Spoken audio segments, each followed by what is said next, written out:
The press kept pressing on it. How are they taking care of this deficit? What's being done? What's being done? But after a while it became, we want the budget. We want the budget. We want the budget. And what happened? The press, the government, they distracted us. They had us thinking only about passing the budget. And nobody was asking, what's in the budget? What did they do? They laid another $5 billion in taxes in on us. You remember the thing about the parks? It's like, wow, they must have sat down in February and said, hey, we've got to get a distraction for the people because we've got to do some heavy, heavy maneuvering this year, okay? So they said, hey, we're going to close a park in every legislative district, okay, because we can't find that $6 million to keep them open. $6 million in a $137 billion budget. They couldn't find it. But what happened? Everybody went out. They were excited. People were upside down. They go down to the firehouse. They're signing petitions. They're sending emails. They're calling up their legislators. They're screaming and yelling. And what happened? 3 days before Memorial Day, you saw the banner headlines. Thank God for our New York State government. They found that $6 million in a fund over here, and they're going to move it over, and our parks are going to be open. And aren't we proud of these men? They've worked so hard on this for us. And the press, what do they miss? They missed the 8% excise tax that they imposed in that bill shifting the money. They put an 8% excise tax on the sale of all computer-related equipment in the state of New York. They didn't even tell us about it. Theater. These guys are good. They are so good at theater. Pulling the wool over the people's eyes, and the press is right in bed with them. How disgusting is that? That's what it's about, huh?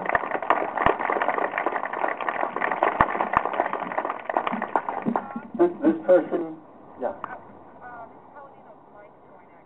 Oh, we can switch. That noise. Yeah, that one. I'm going to move over here. You can't get in front of me. They have a little feedback, so. See? No, we can switch off mics if you want. I could. It'll be a little. All right. Good enough.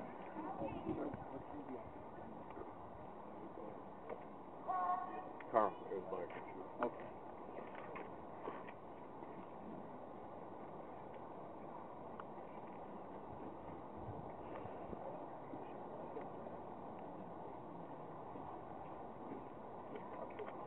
Okay, again, this, just so you know, like I said, I've moderated quite a few debates and all. This is the most, shall I say, risky and difficult format for a candidate to have. You never know what's coming at you.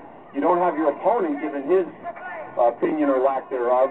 So this is as scary as it gets for a political candidate, and I think so far he seems to be handling it pretty well.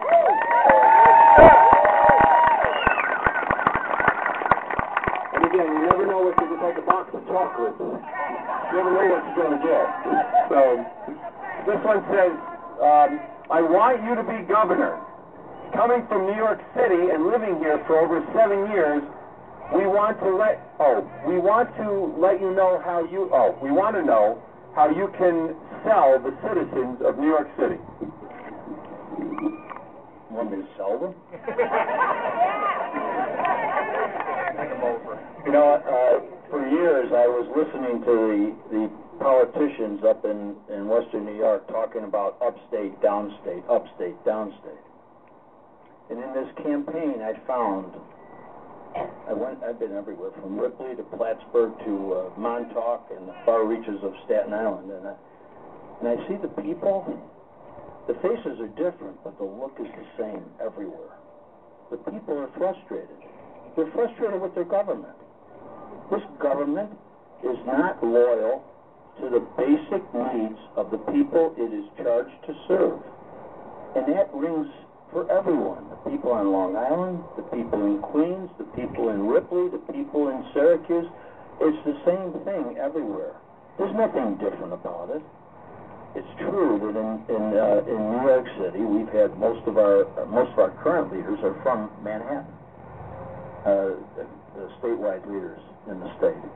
So there's naturally a feeling in upstate that they're being maligned by these people, but that's not the case. It's an excuse for politicians not doing their job. That's all that upstate downstate thing is. I believe that this is one state of people. Yes, we have a lot of different environments. We have a lot of different. Well, New York City is an international city, and it's a wonderful thing.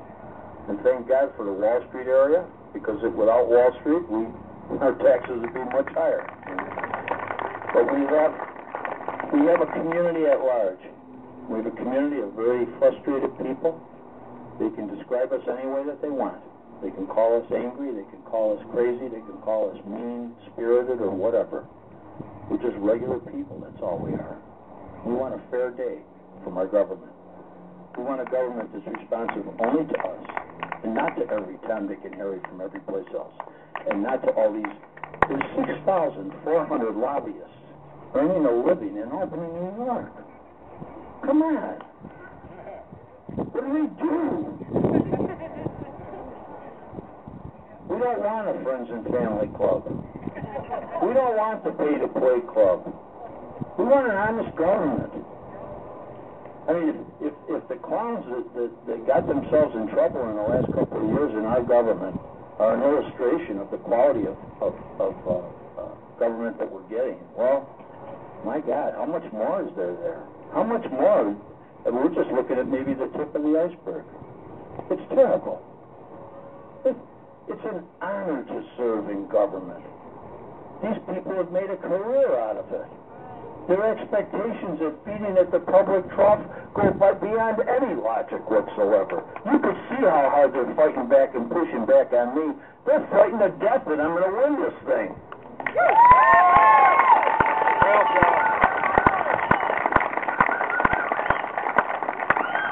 They can't imagine it. Most of them couldn't get a job anyplace.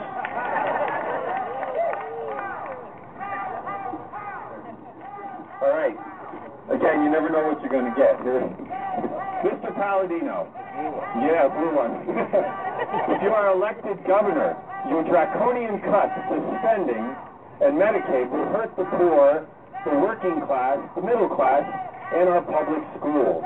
At the same time, you want to give tax cuts that will inordinately benefit the rich. How can you justify balancing the budget on the backs of our children, the poor, and the hard-working people of New York? Now, let's take an example. Let's talk about the elderly. The elderly that are under Medicaid. It costs us $75,000 a year to house an elderly person under Medicaid in a nursing home.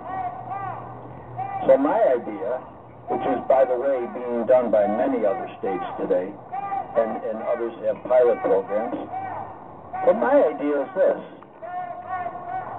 Do we really want to put our grandparents and our parents into a nursing home? No. Well, how about if we just take things, look at it a little bit different way. Instead of the wife out working, okay, or even the older son out trying to find a job, okay, to help with the family burdens and to pay for grandpa in the nursing home, how about if we bring him back into the home and we pay that family member to take care of him?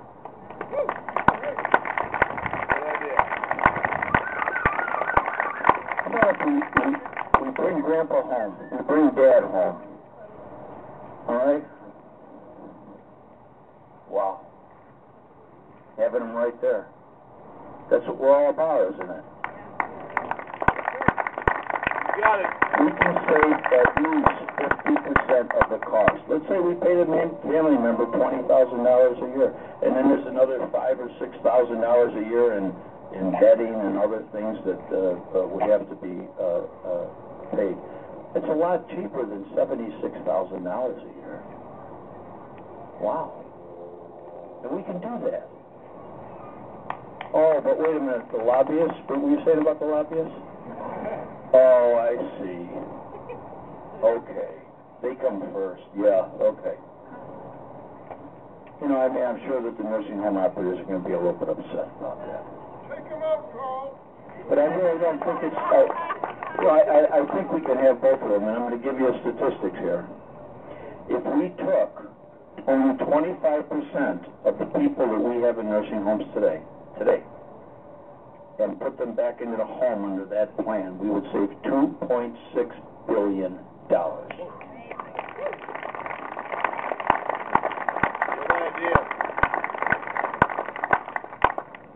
What are we going to do about the poor?